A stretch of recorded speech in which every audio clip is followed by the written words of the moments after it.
Today's podcast is brought to you by Audible.com. Get a free audiobook download and 30-day free trial at www.audibletrial.com/Naked Diner.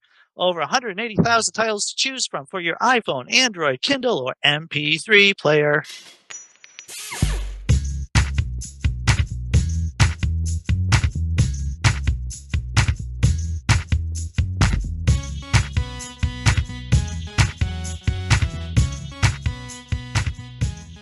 Hey, gang. Welcome to another episode of Naked Diner. I'm Jack Maturko, and with me, as always, is Mr. Andy Hall. Andy, say hi to the nice people. Hello, nice people. Ah, see, I knew you were going to do that. It's like George and Gracie timing. You can't fucking fake that shit, my friend. Andy, this week we have Harley Neville, who some people have probably seen his YouTube video Gravity, which was a very cool little bit of spoken word that he did. I don't know how to, because he does spoken word stuff, but he also has a movie thing going on and an odd guy to characterize. And he's from New Zealand. We're doing this. There's so much wire being used for this episode that it's ridiculous. You know, Jack, I don't know if you realize this, but since I have this horrible Boston-based accent, and Harley is New Zealand-esque, New Zealand-ish, he speaks with a New Zealand accent. You are going to be the official translator in case things get confusing. That's what I get for growing up in northeastern Pennsylvania. That's what you get, my friend. It's the largest media market in the country, and so we all learn to talk with standard news radio voice. Man. It's learned behavior. So he's going to be on, and that's going to be fun. Also, I was a guest this week on the Another Atheist podcast, along with the girls from the Earth Girls Are Easy podcast. We had a lot of fun on that show, so go check it out. It's only his 4th episode. He's still kind of working out some kinks and bugs, but we had a really good talk about death and dying and that kind of thing. But we're all atheists, so it was very secular morning conversation, which is really cool. Well, that is great. Yeah. So there was 4 of you on the podcast at once. Did you guys have difficulty building up a kind of speaking tempo? Was there a lot of talking over stuff, peoples? A little bit here and there until we found our rhythm. But I did the left hemispheres thing back in the day, so I'm used to that. Oh, that's right. I kind of know where the cues are. Sure. Dre's a little newer, and the Earth Girls Are Easy girls, Nishka and K-Mac, they've been doing this for a little bit too. And they have guests on, so they're used to 3. And once you have 3, then 4 is just another voice. Sure. But it was a fun experience. Well, that sounds quite fetching, to tell you the truth. So I think I'm going to check that out later on this week. Yeah, I do. It was good. Yeah. Everybody else should too. Yes, I will support your assertion with that, sir. Well, the really cool thing is, Dre falls into this wonderful category of being a black atheist from Atlanta. So he comes at things from a very unique and interesting perspective. There's tons of people like us, middle class white guys shaking our fist. But excuse me, sir, I'm a lower middle class white guy, according to U.S. statistics. I didn't say upper or lower. I just said middle class. I might be one. I think I might be one of the. Well, I think that most of the atheists, they're probably upper middle white. So am I in a minority? I'm a tall, white, gray-haired guy who's not rich. Does that make me a minority in the movement? I don't know. I don't think it does. Makes me feel kind of icky just talking about it.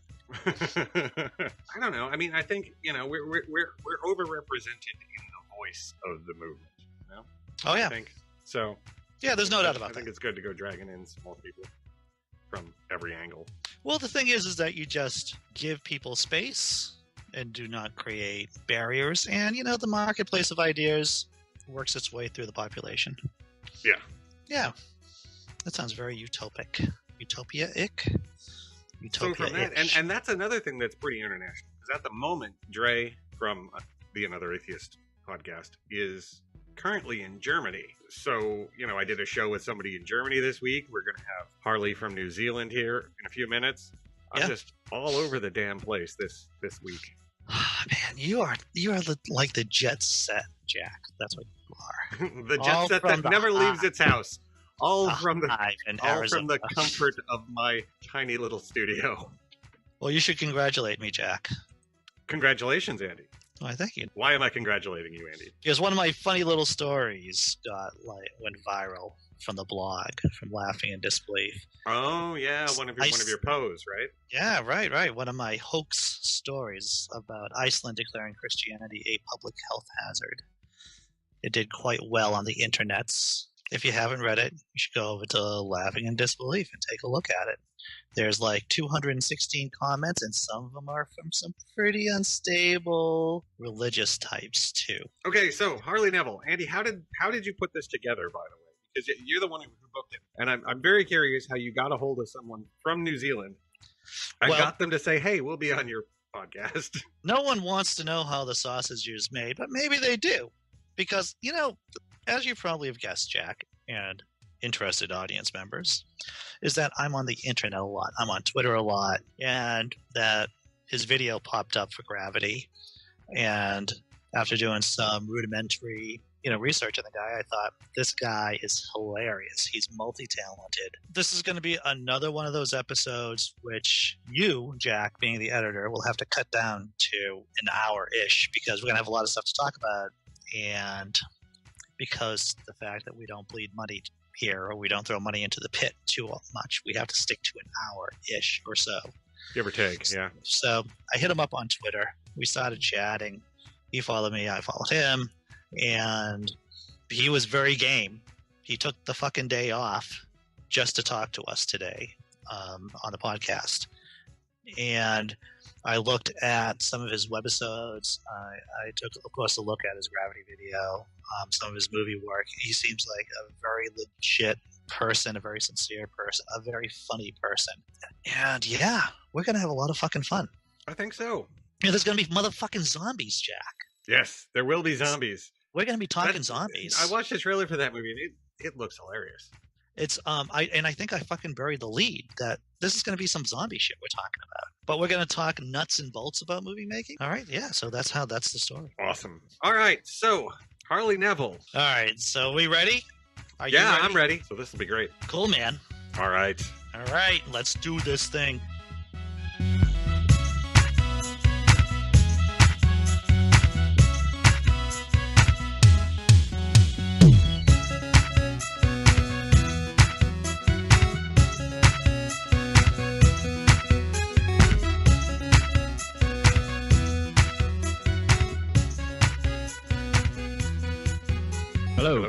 Hello. Hey. How's it going? It's going well. Pretty good, Harley. How about you? Yeah, pretty good. How do I sound? You sound good. You sound great. It's great to have you on. Jack and I did a little intro beforehand, and so we just start talking orcs and Middle Earth and shit, because you're in the land. I'm sure you hear that all the time whenever you talk to an American. You're like, so tell me about Middle Earth. Yep, there's two things that I hear from Americans: Middle Earth and Flight of the Conchords. Yeah. Those are the two things that I get whenever I talk to Americans. So you guys don't know anything else about us, I'm afraid. Let's see. There's North Island. What about kangaroos? Kangaroos? Do you have kangaroos in New Zealand? I thought they were only Australia. I don't know on this kangaroo issue. Do you have kangaroos in New Zealand? No, we don't. But we get that a lot. We do get that a lot from Americans. So it's kangaroos, Middle Earth, and Flight of the Conchords. See, that's not where I go. Tasmanian tiger sightings. That's what I want to know about. Right? Yeah. Yeah, that's a little bit far away from us. Yeah, that's a good distance. Now, they did have them though until didn't New Zealand have Tasmanian tigers until? Well, not that I'm aware of. I didn't hear that one. We had New Zealand's been an island since it broke off from whatever the big supercontinent used to be. I forget the name of it. Oh, it's that long. It has been an island for so long that there was no mammals here apart from bats and dolphins. So we had birds and lizards replacing all the sort of roles in the ecosystem that the mammals used to fill. So, instead of having a cow, we had like a moa, which is this giant ostrich-like bird, the biggest bird in the world, I think, at the time. It's gone now. We ate it. Giant drumsticks. yeah, basically. But yeah, so we sort of had this really unique ecosystem where all the lizards and birds were filling the spots that would normally be filled by mammals. But we're kind of starting to mess that up a little bit now with sort of globalization and all the different animals and pests coming in, unfortunately. I was going to say, I imagine the Europeanization of the islands must have pretty much demolished the original ecosystem. Yeah, for sure it did. Although there was people here before us, the Māori were here as well, and it was actually them that killed off the moa, I believe. I don't think any Europeans ever saw the moa. I could be wrong. Some Kiwi that's listening is probably, screaming right now about how ignorant I am. But I'm pretty sure there was no moas here when the Europeans arrived. Well, I like what you're saying, because that's one thing on my list about feeling guilty and white about. Is that right. Why people didn't destroy that giant bird? Yeah. No, don't worry about that. Wasn't you? Not this time. Not this time, right? There's a whole laundry list of other stuff.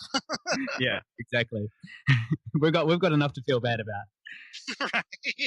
So I was looking at your work, and what really popped out is the movie I Survived the Zombie Holocaust, and not because it's billed as the New Zealand version of Shaun of the Dead, but the story behind it. It took you guys. You got a grant from the government to make it, and then tell the story. I don't want to step on it. I don't want to step on your feet here. Yeah, so essentially my best friend and I have been making films for, we've been making films together for 17 years now, but this was about 5 years ago. So we'd been making films for 10 or 11 years or so, and we'd never made a feature film. We just made YouTube videos and just sort of silly little things, really. And we applied for this grant from the government to get $250,000 to shoot our first feature film. And so sort of somewhat surprisingly, we got it. It was not surprising in the sense that we put in a lot of work, and the application was very, very strong. And we really did sink a lot of time and effort, months and months, in fact, into creating this proposal for the money. So that wasn't the surprising part. But the surprising part was that essentially before we made this, our biggest credit was, or before we applied for the money, our biggest credit was, skits about wanking on the internet.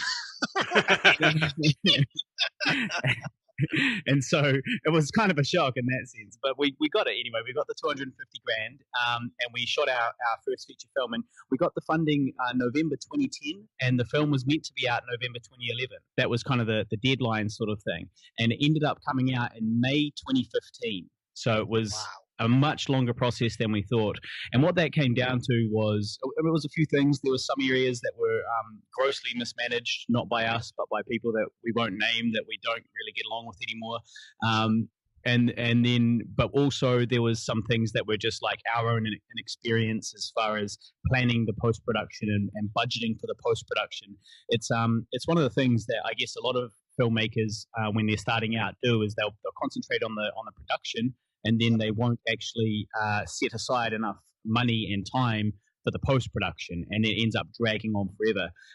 But one of the main problems we had, basically the main reason why our film took 4 years instead of 1 year to come out, was we had a lot of practical effects in the film, so people's heads exploding and stuff, and we didn't want to use computer-generated graphics. We wanted to do it practical, because that's the type of thing we like, and we think it looks better. But then what happened was we were filming in our hometown, which is Dunedin, which is sort of a small city of about 100,000 people at the bottom of the South Island of New Zealand. It's one of the closest cities to Antarctica, really. Like I don't think there's many cities closer. There's a few, but not too many. So it's really at the bottom of the world, and the crew available wasn't amazing. Some of them were good, some of them were a little inexperienced, and the guy doing the practical effects anyway was not experienced enough, essentially. And so all of the practical effects, almost like 99% of them, failed in one way or another, and every single practical effect that failed needed to be fixed with visual effects later, which we hadn't planned or budgeted for. And so that was where we ended up. We ended up having people working on the weekends or after work for free for 4 years to get these visual effects done, because we weren't smart enough to plan properly for that. I've worked on a few very, very small micro budget movies, and things will always go wrong. Yeah, well, we know that now. We know that. Right. Yeah, our second film. So we shot a second film while we were in post production with the first film. We shot our second film, and it's sort of a drama romance. It's called Older, I And saw it's I saw some of that. I saw the trailer for it. That looks very professionally done. It looks very clean. It looks very nice. Yeah. yeah, well, that was kind of we took all the lessons from I Survived the Zombie Holocaust and applied them to Older, and it was a million times smoother, despite the fact that the budget for Older was about $7,000, and it was just so much smoother, so much nicer. How did you guys do that for $7,000? Because it looks, from what I saw, it looks great. Yeah, yeah. Well, what it was we called in all our favors. Essentially, it was all the people and connections we had made from I Survived the Zombie Holocaust and over our sort of 15 years of filmmaking. We called in all the favors from all our friends and all these very professional people who, perhaps when we first started making films with them, they were kind of on the same level as us. But then since then, they've gone on to become these amazing professionals in their own fields. And so the director of photography, for example, he's got a production company. He does his own thing. He's very successful. Adam St. John, his name is. And he, so he was working for free. He came in, he flew over from Australia, brought all his gear with him, and worked for free shooting this film for 5 weeks, which we could never afford if we were paying him. We simply could never afford it. So basically, we screwed over all our friends in order to make it look good. About only 2 people got paid on the whole production. 2 people got paid. One of them was the soundy, because we didn't have any soundy friends, and sound's obviously very important. So we paid him, and the other one was an assistant director that just came in on 2 of the really big days, and that was it. Everyone else, no pay. But of course, now the thing is, the next step is that there's post-production still, which is going to cost, even calling in all our favors, it's still going to cost 20 or 30 grand probably to really finish the film properly. So we will be perhaps doing a crowdfunding thing, or applying for the government again to see if we can get a finishing grant or something to that effect. And that's coming soon. That should be this year that we'll sort of hopefully finish it. That sounds great. I was looking on, and if people want to take a look at I Survived the Zombie Holocaust, I know you have. We'll put a bunch of links in the show notes too. But cool. I was looking on Amazon, and you can stream that, and so. Yep. I am planning to sit down with a girlfriend and take a very nice romantic look through the zombie Holocaust. Yeah, awesome. Please do. Yeah, it's on PlayStation and PlayStation Go or Xbox Go or whatever it's called, and iTunes and all of those places, all those kind of main places. It's also available on every reputable torrenting site. But don't watch that one. But don't watch that version. So what's your background? Did you go to school for acting? Did you just one of these working tradesman actors that just picked it up as you went along? Yeah, essentially it was the second one there. Basically, my friend and I in high school, we were always kind of clowning around. His name's Guy Pigden. My name's Harley Neville. And Pigden, Neville becomes Pigville. And it was very clever. And we in high school, we thought, oh, what a great name. And so we started calling ourselves Pigville for our filmmaking stuff. So essentially, we shot our first film when we were 16. It was a zombie film in the graveyard next to our high school. We actually had detention together for some daring political stunt, no doubt. And we were walking home sort of an hour later than everybody else. So there was nobody around, and there was this creepy, very old, very, very creepy graveyard near our school that everyone would cut through. But normally we'd all be together. But on this particular day, we were just walking through by ourselves, and Guy said, "Hey, this would be a great place to shoot a zombie film." And I was like, "Oh yeah, real original, Guy, a zombie film in a graveyard." But he's luckily he ignored my negativity, and he went out and he hire purchased a little Hi8 Handycam, and through his sort of grit and determination, he wrote it, and we went out and we shot it. This first short film, and it really just kind of grew from there. And we didn't hang out with the thespians at school. We didn't really know those guys, so of course we were going to act in it. So our friends and I just got together and did it, and it sort of grew from there. And every project we learned something, got a little bit better, sort of refined our art a little bit. Sure. So, yeah. I was watching some of your webisodes too that you guys have together. Yeah. Fucking hilarious, dude. That is fucking hilarious. Good. Good. I'm glad to hear that.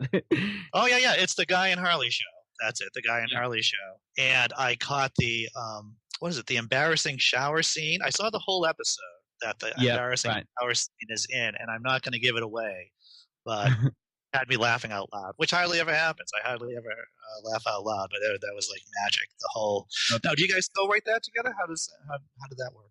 Well, usually with that one, it's sort of written. I'll write some of them. He'll write some of them, and we'll combine them. Or a lot of them are actually inspired by our real life experiences as well. So that's kind of like, even if I don't write it, it might actually be a story about something that happened in my life potentially. So yeah, we sort of write them together. Now, I got a confession for you though.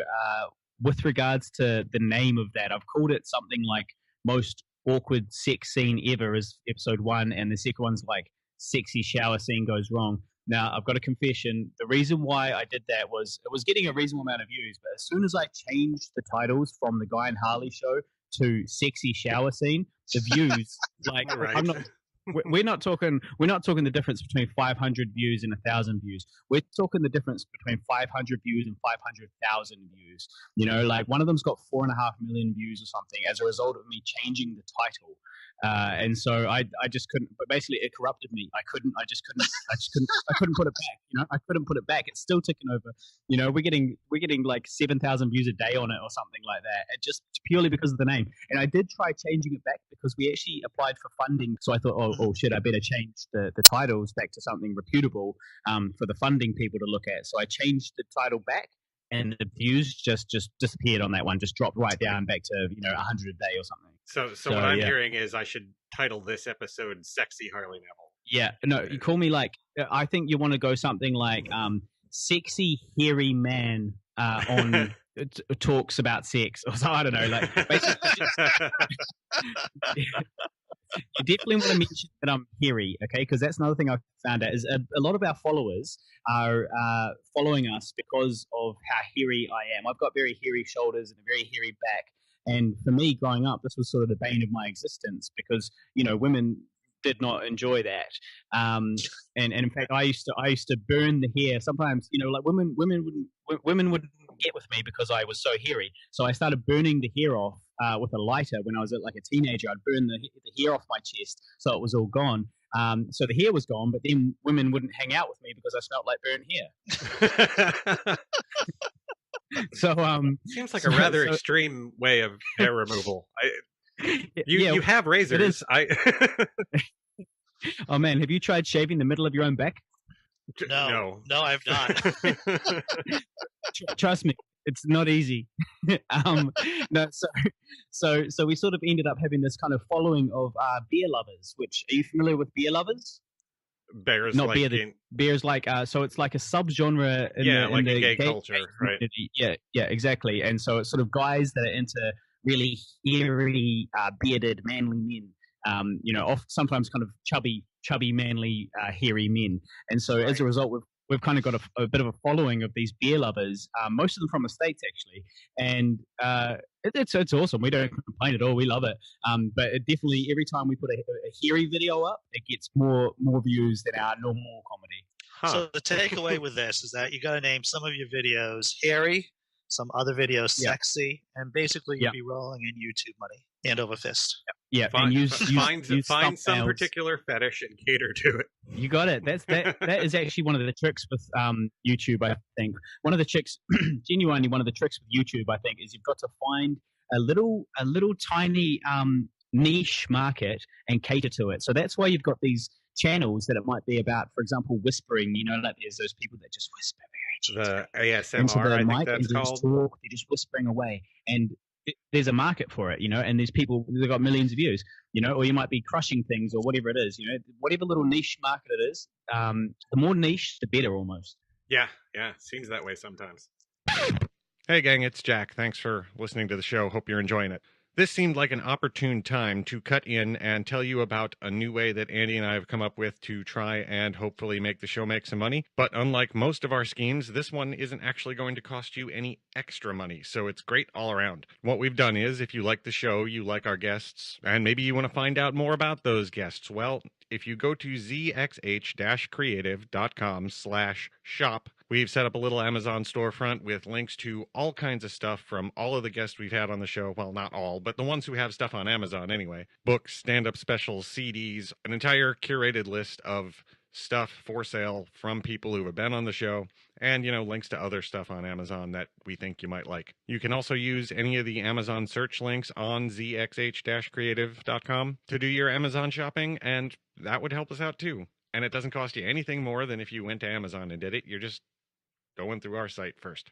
So if you like the show, if you want to help out, this is a way you can do it without it costing you any more than you were already going to spend at Amazon anyway. And the shop link is a great place to find all the stuff from people who have been on the show all in one place. So do that. Check it out. Thanks. Appreciate it.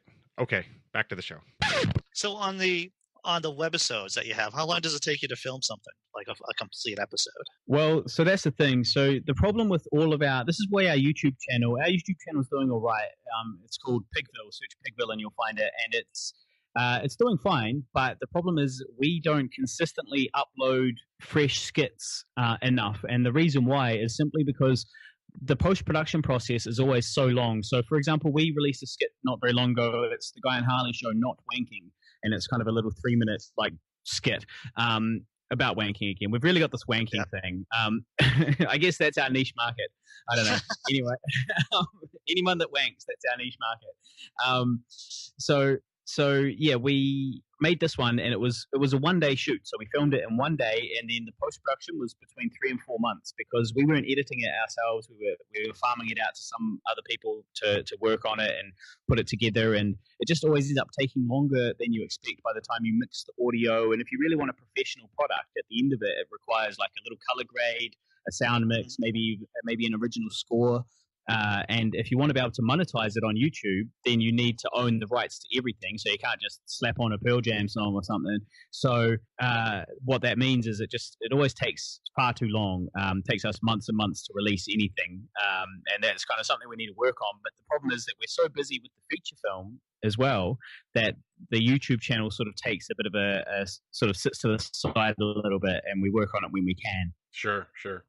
Now, okay, so this gets interesting because, I mean, securing rights and stuff is complicated for just about everybody. But yeah, it seems like, where do you stand on TPP? Because it seems like that would facilitate that process for getting access to music from other countries and whatnot. But from what I've heard from New Zealand, there's a pretty big backlash. I'm just wondering. Yeah, well, look, I'll confess I'm not an expert on it, and I don't know enough about it. But my gut tells me that I'm against it, and I've sort of posted saying as such, and been a lot of my friends all went to the protests and that type of thing. I was meant to go, but unfortunately I was working. So slacktivism. Slack. And I couldn't make it to the protest, so I posted about it on Facebook. You know, I'm making a difference. But yeah. So look, my gut tells me that it's a bad idea. But the main reason why is not so much. I mean, I don't know what's in it, and that's the problem. Like, if I knew what was in it, if they were very transparent about what was in it, we could all get together and say, okay, well, we can see the advantages to this. Yes, go ahead with it. But what's happening instead is they're not telling us what's in it, and our government is signing it without our consent. So it's, this is not how a democracy works. These people are meant to represent us, and they're not representing us. They're representing what appears to be their own sort of corporate agenda, which is, let's get these, these corporations in here, and we all make money except for most of the country, and so yeah, my gut says that until we know more about it, I don't think we should be signing it at all. But unfortunately, the deal is practically done. Pretty much, and I agree with you. I think it's one of those things that's definitely it's going to favor a lot of big multinational companies, and a lot of us little guys who are just doing independent stuff are going to kind of get screwed out of the deal. Yeah, it seems to be the way it goes for these kind of things, Yeah, and I think there's more to it than what it looks like as well. It's not just a business deal. It's also, America is the biggest and most powerful country in the world. You guys have got a quarter of the economy, right? 25% of the world's money is yours. And so I think that there are some other games sort of being played here, which is about securing all the trade deals that America needs to keep its economy going, and while sort of simultaneously holding down other, competition nations, competing nations as well. I think it's about that kind of, securing America's position as being the biggest and toughest kid on the block, and part of that is signing all these deals and making these other smaller countries kind of bend to the will of America. That's certainly what it seems like. That's right, was, and what jobs and resources the smaller countries do get out of it are going to be companies that are still owned by American shareholders anyway. So exactly, and they're not Russian. Yeah, they're not Russian. They're not Russian companies. They're exclusively sort of American companies. But I mean, another little part of me is curious. I sometimes think of it like this. I wonder what it would have been like to have been around when the Roman Empire was sort of the most powerful empire in the world, right? I look back on history and I see the Roman Empire and I kind of think of it as a bad thing that the Roman Empire fell, because afterwards there was the Dark Ages and so on, and it was a big step back for humanity, and it makes me think, wouldn't it have been nice if Rome had actually prospered?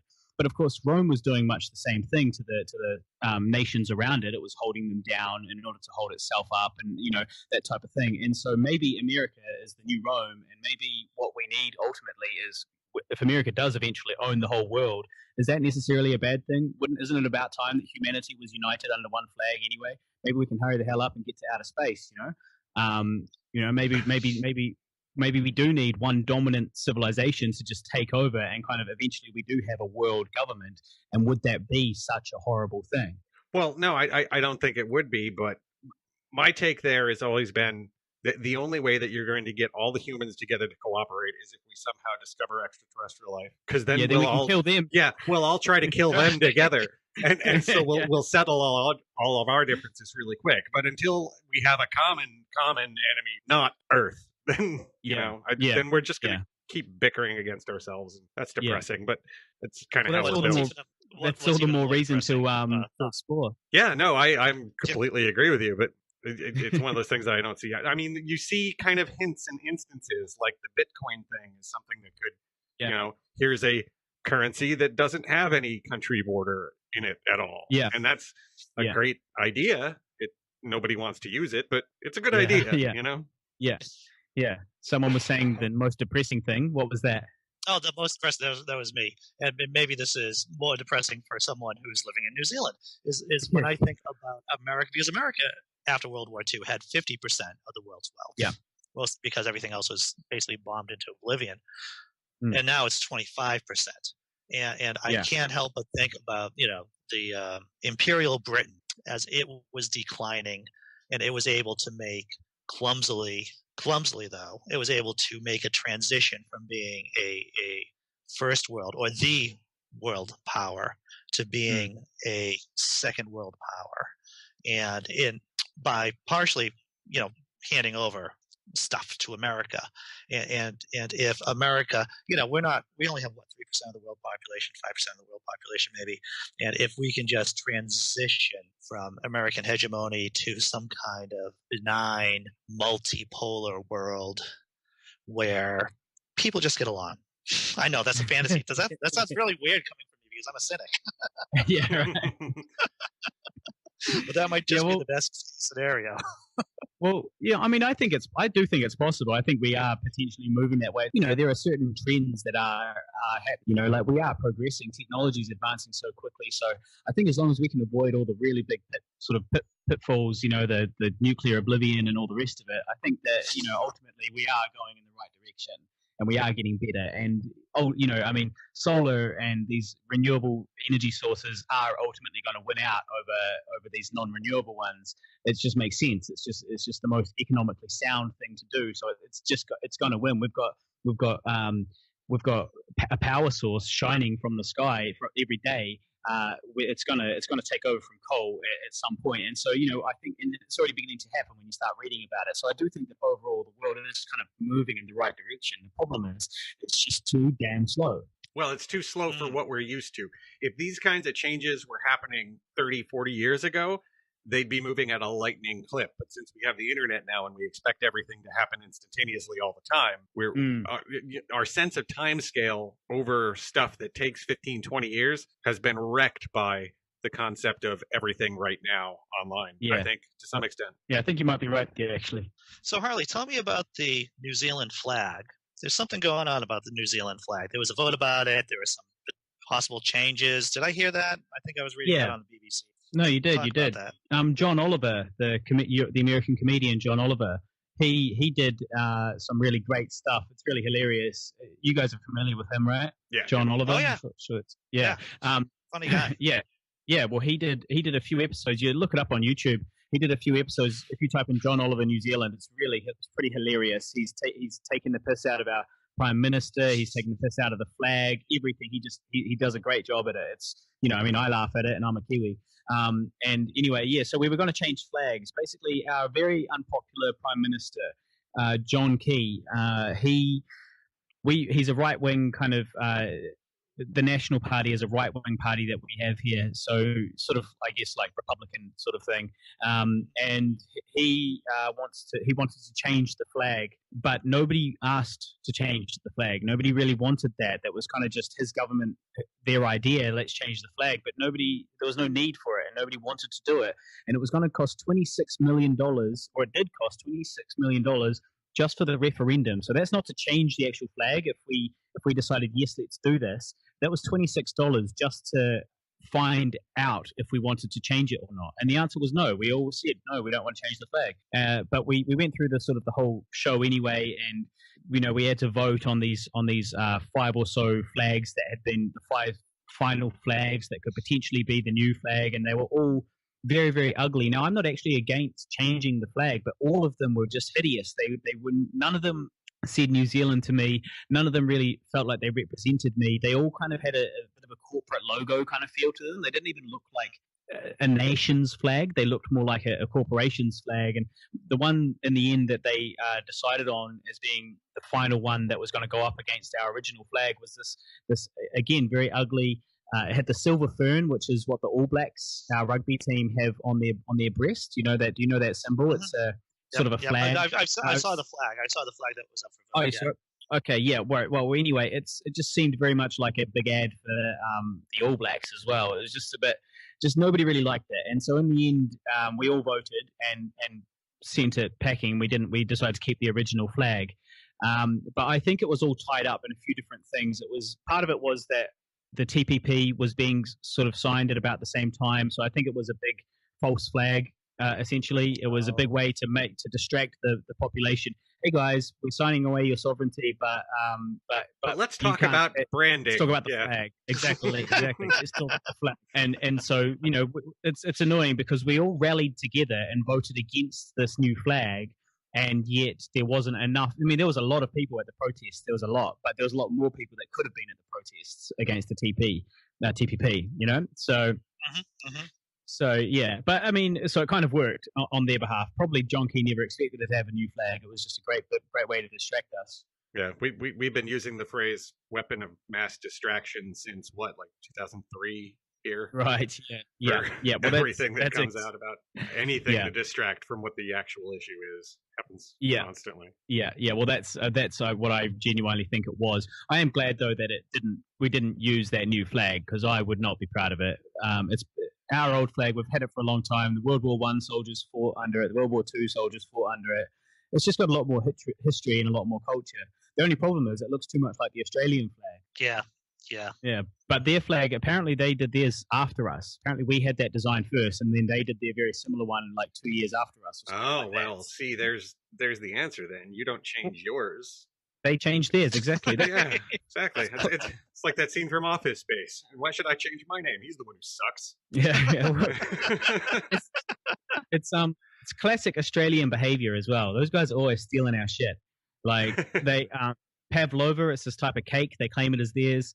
Any New Zealand band that does well, they claim it as theirs, because normally a New Zealand band will move to Australia as part of a stepping stone to America or to onward and upward kind of thing. And so once they move to Australia, they're known as an Australian band, but they're not. They're New Zealand bands. But I guess I've got that little brother complex, because they're kind of our big successful rich neighbor, and we always get upset when they steal our shit, steal our toys. Have you and your film partner ever thought about heading over to LA and just doing the film scene over there? Yeah. So we were in LA about a year ago for a film festival for I Survived a Zombie Holocaust. We were in a film festival called Scream Fest, It was amazing. It was on Hollywood Boulevard at the Chinese Theater. Sure, I know where that is. Yeah, it was amazing. It was my first time spending any decent amount of time in LA. I'd kind of passed through before, but hadn't spent much time there, and so we were there for a week. And it was amazing. I had a great time. It really felt very vibrant. Everywhere you looked, everyone was beautiful. The people were just like, everyone was just, every single person could have been Angelina Jolie. You know, every LA is frightening like that. Yeah. I mean, LA is downright intimidating when it comes to pretty people. It's crazy. I was only there for a week, and I bought a pair of running shoes. Right. Because I was like, damn my fat ass. Yeah. Right. So, I mean, and it's interesting because you're not a fat dude, but when you go to LA, you're automatically comparing yourself with all these people who are literally model beautiful. Well, the other thing about LA, right, is that most of the people there, before you go to LA, you're not just a nobody in your hometown and then move to LA. Usually, you are the beauty queen, you're the prom queen. You've made your way up through your own little hometown to be one of the bigger fish in your hometown, and then you've graduated to LA. So all of the people there are not only very beautiful, but they're also very talented, and they've got experience, and they've done all of that stuff. So it is kind of a very intimidating place, but nonetheless, I loved it. I found it very friendly. Everyone, I made friends there through the film festival and other filmmakers, and it was really great networking. I had a great time, and basically, I would love to move there. But the problem is the visas and all that type of stuff. It's just not quite. It's not quite as simple as just sort of packing up and going. But my girlfriend, she might actually have to move to LA because her dad has gotten her or is in the process of getting her a green card or a visa or something to that effect. And so we've been together for 4 years, her and I. So at a certain point, if she has to go over there, well, it might be that I have to go over as well, or we break up. It's kind of that's the really tough decision that we're facing. But as far as places that my girlfriend has to move to, LA is pretty much perfect for me. I mean, she could be moving anywhere in the world, but she's not. She's moving to exactly where I would need to move to pursue my filmmaking. So it's kind of serendipitous. Yeah, that was what I was thinking too. Yeah, that's fantastic. Yeah, so I'll keep you posted. Yeah, no, that'd be cool. So being an atheist in New Zealand. In America, being an atheist varies from place to place. Like, I live in Boston, so being an atheist isn't that big a deal. Going down south, it's a lot different. Yeah. How is the godless scene out there? Well, I mean, I do actually think it's not a big deal here either. We're a very secular nation. In the last census, we did a census not that long ago, and I think it said for the first time, it was something like for the first time, more than half the population put secular or no religion or something like that. It was, I don't quote me on that exactly, but basically it's getting bigger and bigger. Every census we do, less and less people are identifying as religious, and it's very soon, or it's already been, that more than half of the population identifies as not religious, something like that. But yeah, I mean, it's not really a big deal. There's almost a feeling, I almost feel bad kind of, because I put out poems or whatever about atheism, and yet it's people sort of say, well, you're fighting a fight that's already been won, Harley. Like in New Zealand, it's not really a big deal. We don't have religious laws, we don't have religious lobbying bodies, doing much. People, the religious are sort of seen as a little bit, certainly amongst my peers and I, sort of seem a little bit of a sideshow nowadays, religion. It sort of seems to be getting weaker and weaker. I mean, I could be wrong because I'm not sort of surrounded by Christianity anymore. I used to be Christian and not anymore. So I don't know. Yeah, it's not too bad here. Basically, I don't have any fears for my safety when I put out poems attacking religion or expressing my concerns about religion. Right. So when did you become an atheist? How old were you? Well, I mean, I was a very late bloomer. Basically, I didn't. Hang on, what have I got here? I didn't grow up as a Christian. I didn't grow up in I don't have a Christian family or anything like that. But I always had friends that were Christian, and I would go to church with them and talk to them about God, and so I always identified as Christian from from being a kid, really as long as I remember, right up until I was 27. I was 27. So yeah, I always had my suspicions about Christianity, and I always never quite believed what the church said. I always had these I was like, well, that doesn't make sense. This doesn't add up. I always had too many questions, and I always felt like my religious friends kind of thought I was attacking their religion when I wasn't. I was actually just genuinely asking questions. I was like, well, hold up, what about this? What if you're born on a desert island and you never have the chance to hear the word of Jesus? Do you go to hell? These things were coming to me, and so I ended up having this kind of bastardized hybrid version of Christianity. It was like sort of the internal God, and what that was if I kicked the puppy, I felt bad about it. And if I helped an old lady cross the road, I felt good about it. And so I took this to be, well, that's God's voice telling me what's right and what's wrong. And that I lived like that for years. And I didn't attend church regularly, but I prayed pretty much every day. I prayed about anything that bothered me. I would pray very regularly. And then I sort of eventually, at age 27, I was working on a cruise ship, Princess Cruises. It's an American cruise line. And I was working for them as a videographer, and I went to the crew library one day because I needed a book, and there was one there called A Devil's Chaplain by this guy I'd never heard of, whose name was Richard Dawkins, and I picked it up, and I thought it sounded interesting because it was about evolution, and I thought evolution was interesting, and it was essentially a sort of a series of essays compiled into one book. So it's not a book in itself per se; it's more of a series of little letters and essays and so on about evolution and religion and other bits and pieces. But anyway, basically, when I finished that book, I put it down, and I basically didn't pray ever since. I haven't prayed again, and I'm 33 now, so it's sort of 6 years or so. And it was so common sense. The whole thing, everything in the book, I was like, well, this is answering all those questions I had. This explains so much better all of those questions I had that the church couldn't offer me. Those answers just weren't available in the church, and it just made so much more sense. Everything was so logical, and basically, I actually felt silly at the end of it. When I put the book down, I felt silly for ever having prayed, even though my faith was not this faith where you go into the church and speak in tongues and act all silly. My faith was a very private one, and I still felt a bit silly because it was just so obvious that I had been wrong. So yeah, that was basically how I mean, it was very liberating as well, though.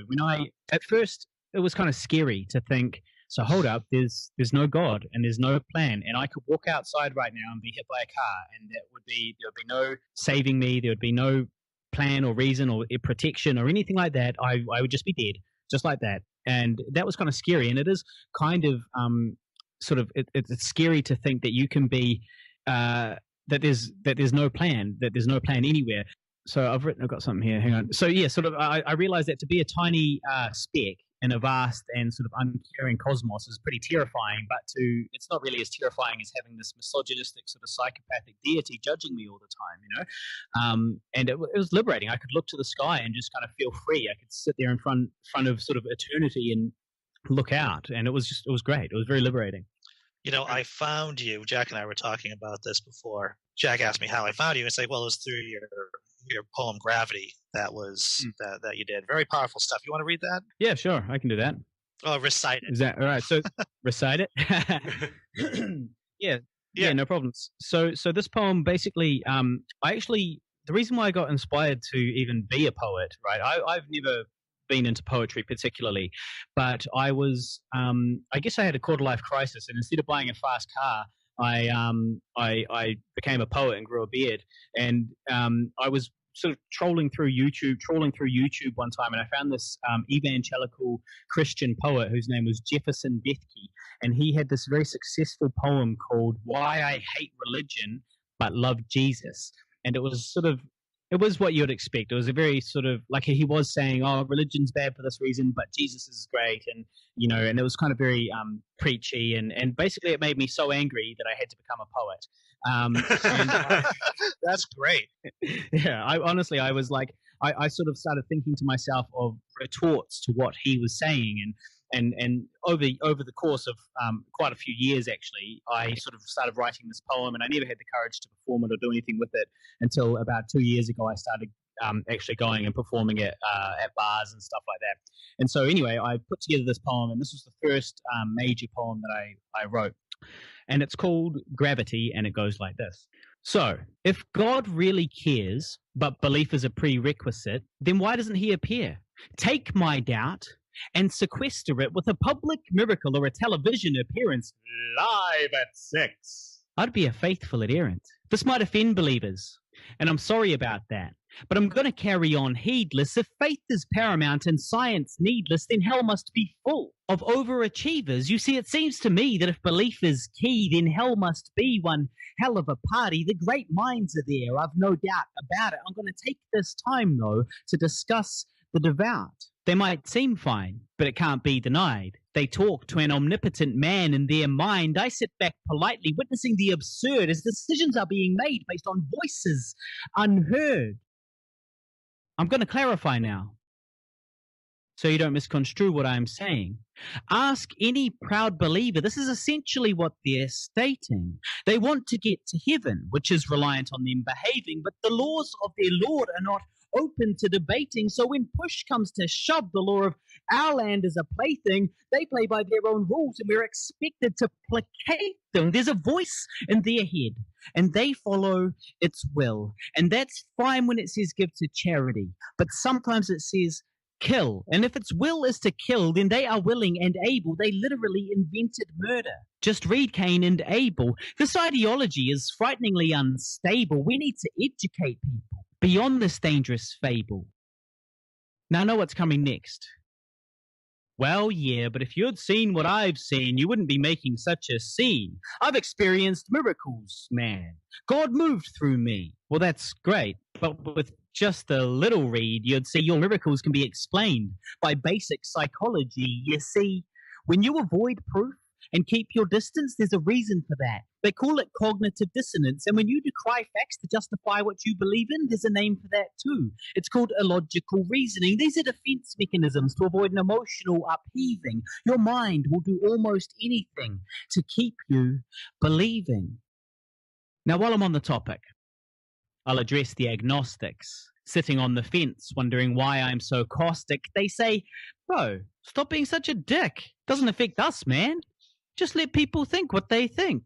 Well, yeah, but, I mean, it does affect us. Consider the time and lives wasted. If it weren't for religion, we mightn't have had the dark ages. We could have conquered poverty and be flying around in spaceships. Instead, we're earthbound, bickering about gay relations. I'll finish soon, and I won't go on. But I know an author more enlightening than John. His name is Dawkins. He uses logic you can't refute. I recommend his books. They helped free my mind from recluse. It's time we face facts. The universe is cold and uncaring, which implies that we're alone, and it's scary. I can't deny that. But if you like it or not, it's still the truth. Deny gravity, but you'll still fall off the roof. Thank you. Nice. Wow, man, that's very powerful stuff, Harley. Very nice. It really is. Thanks. Yeah, I really like it too. I was pretty happy with how it all came together. It took a few years. I was gonna. Well, when you started, now it might have been years in the making, but how long did it actually take you to write it? Did it take you years to write it, or were you just able to cathartically push that out? Well, that's the great thing about poetry for me is, as soon as I discovered it, very late in life, as soon as I discovered it, I did find it very cathartic. It was I could write about anything that kind of pissed me off and have my say on it, have my say about it, and that was awesome. And so I've done that with various other topics as well. But yeah, so that particular one, I sort of started writing it. I think it honestly took me 2 to 3 years to actually write it, because I wasn't really sitting down with the plan of becoming a poet and writing it. I just started writing some stuff, and it kind of rhymed and it kind of worked, and then I wrote some other things, and then I realized that they would actually fit together under sort of, and they could actually be the same poem. I thought they were 2 separate poems, and then it kind of just very slowly happened, and it was just something I did for fun, at night with no real goal in mind. It was just something I was doing because I enjoyed it. And then as that slowly kind of came together, it then took me a really long. It probably came together after like 1 year, but then it took me a very long time to refine it, but also to finally have the courage to perform it, or to actually show it to people, because I was kind of a little bit terrified before I performed it, because you are going up on a stage and you're telling a room full of people like what you believe in potentially is bullshit, and and here I am, and they're drinking, it's a bar, so you never know. Oh, yeah. You never know what they're going to do. So it was kind of scary. It took me a long time to get the courage up to actually kind of do anything with it. But then once I did, I filmed it and I put it online. The very, very first performance I ever did is online. There's a live version of it. So you guys have seen a music video version of it, but sort of a proper produced production video of it. But there's a live version as well. I put it on the internet and it was well received, and I got lots of positive feedback, and a lot of people really related to it and enjoyed it, and so that really bolstered my courage. And then from there I kept on writing, kept on performing it, and then eventually I shot a music video, which is what you have seen. I call it a music video, but I guess it's a poetry video, where I'm performing it sort of in a beautiful location, which is directly taken, by the way, from that Jefferson Bethke. So Jefferson Bethke, the evangelical poet, he sort of started this new meme, which is a poet standing there in a beautiful place, and the videos are kind of shot. They've all got the videos are shot in a particular kind of recognizable way, which if you listeners go and search Pigville Gravity on YouTube, you'll be able to see my one, and you'll sort of see the style of video that's being done. And that was all started by this Jefferson Bethke, and so I am kind of following in his footsteps / responding to him. Sure. Yeah, and there is something about that style. It's one of those things that it's very hard to identify what the particular key aspects of it are. Nice building as a backdrop, probably on steps. Yeah, everything kind of framed a certain way. But there's also the font. The words come up on screen, and that's one of the things that happens as well. In Jefferson Bethke's poem, particular words at particular points that need to be accentuated are put up on screen in a particular sort of fashion as well. So yeah, it's all part of that same sort of meme. Yeah, it's not like there's a bullet points that you need to hit for it. There's certain things where you look at it and you go, okay, that's one of those. Yeah, kind of like recognizing a Pollock, Yes, exactly. Exactly. Did your buddy Guy, did he film that? No, so actually the guy that shot that was the same guy, Adam St. John, the guy who shot our second feature film, Older. So he was the one. He was actually over from Australia to shoot some pickups for Older, and while he was here, I abused his friendship some more and got him to film this for me as well for free. So he did a great job. That's great. Yeah, and then I got an editor who I'd never worked with before, but he was keen to work with me, and he had seen some of our stuff online, and so I got this editor as well, and he did an amazing job, and he worked for free. Craig McIntosh, his name is, and he did just an amazing job, and he did it completely for free. And so really, again, I think there's one person that got paid on it, and it was the soundy, the guy to record the sound. Got to keep that sound guy happy. Yeah. Oh, actually, and the original score, I had to pay the score as well. So the whole video actually cost me about $700, and it's only had 8,500 views on YouTube. So that's probably about $8 that it's earned. So I'm actually a little bit in the red on that one. Sure. In the hole. Yeah. But that's filmmaking, man. I'm not in it for the money. If I was in it for the money, I would have been a fucking lawyer, to quote Macklemore. Right.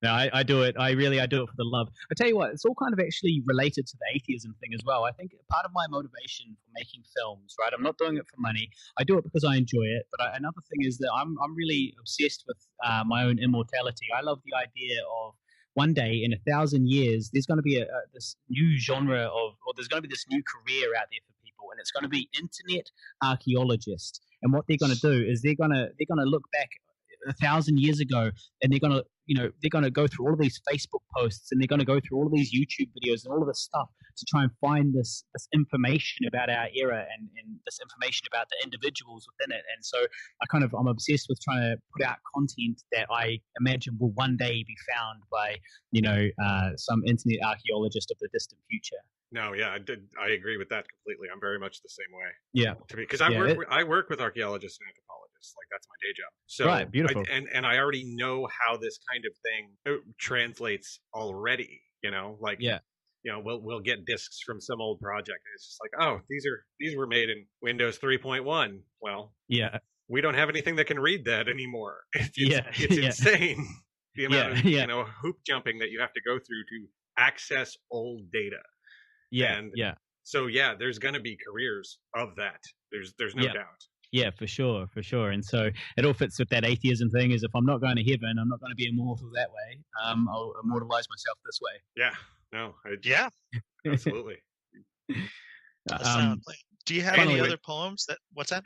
Oh yeah, I mean I've got plenty, and I think people should people can listen to those on YouTube. I reckon so basically, if people wanted to hear more of my poems, more of my videos, if people want to check out any of the stuff older, the feature film, I Survived the Zombie Holocaust, the feature film, the best thing to do is to either add me on Facebook. My name's Harley Neville, so add me there, or otherwise go and search YouTube and search Pigville.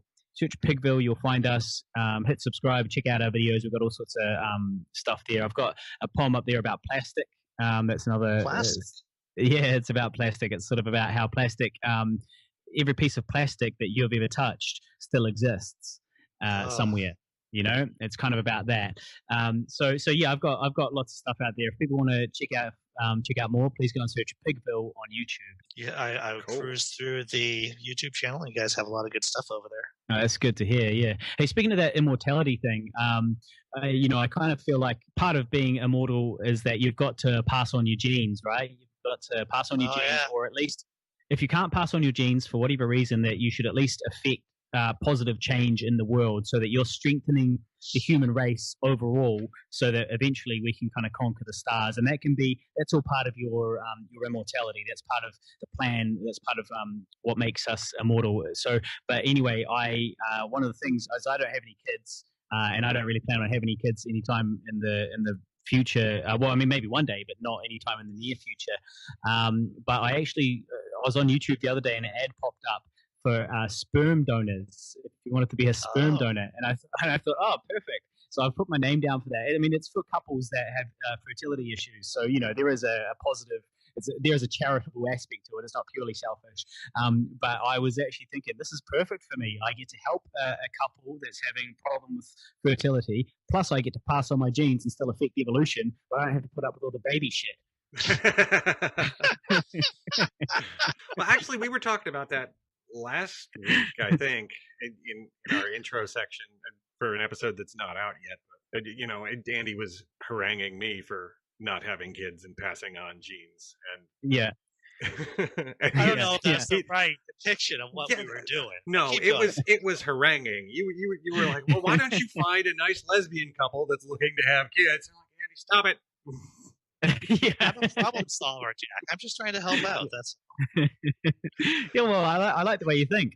Well, but you're right about the ideas thing. Well, I mean, given that you came to atheism through Dawkins, it makes sense that the whole idea of memes is very instilled in your brain, and that becomes a way for passing along at least your ideological heritage, if not your biological.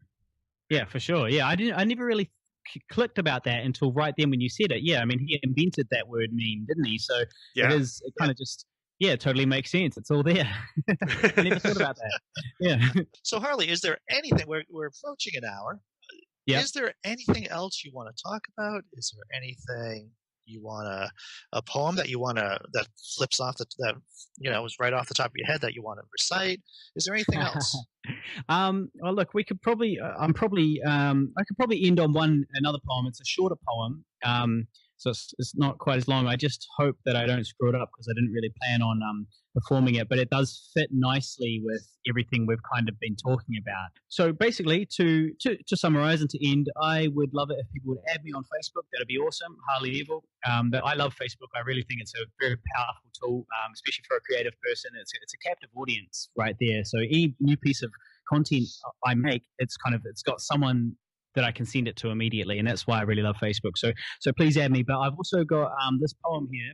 it kind of fits everything that you and I we've been talking about today. Is so this one is called Apotheosis, and it's quite new, and it goes like this. It goes, I'm a simple guy, but if the universe and time are infinite, well, then everything has to happen eventually, right?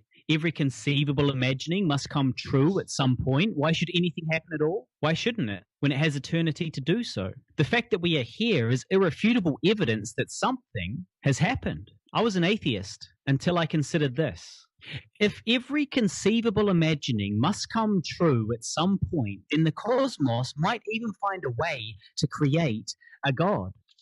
After all, our universe is governed by physical laws, and these laws can be defined by prying minds. Time might be infinite, but the answers are not.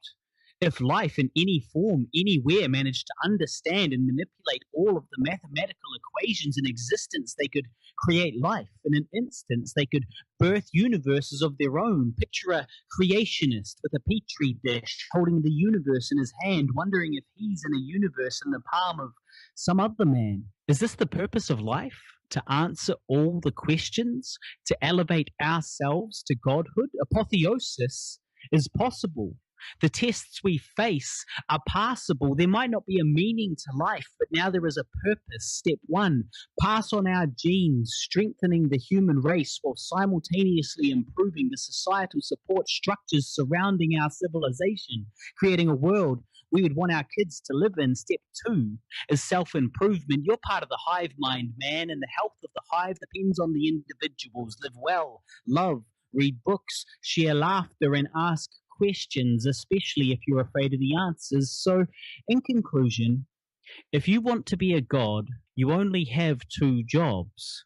Ask lots of questions and have heaps of sex. That's a great way to close that whole, man. Yeah, I thought so. I'm still working on that one. That was good, though. Yeah, I like that draft. That's a very good draft. Yeah, good. Good. Well, man, thanks for coming on, Harley. We really appreciate it. I love hearing your stories. Those are great. And the poetry was on point. Definitely. Loved it. Okay, awesome. Yeah, well, look, great to be here, guys. I love your podcast. I think it's really awesome. I think keep doing what you do. It's been a real honor to be on the show. Oh, thanks. I really appreciate that.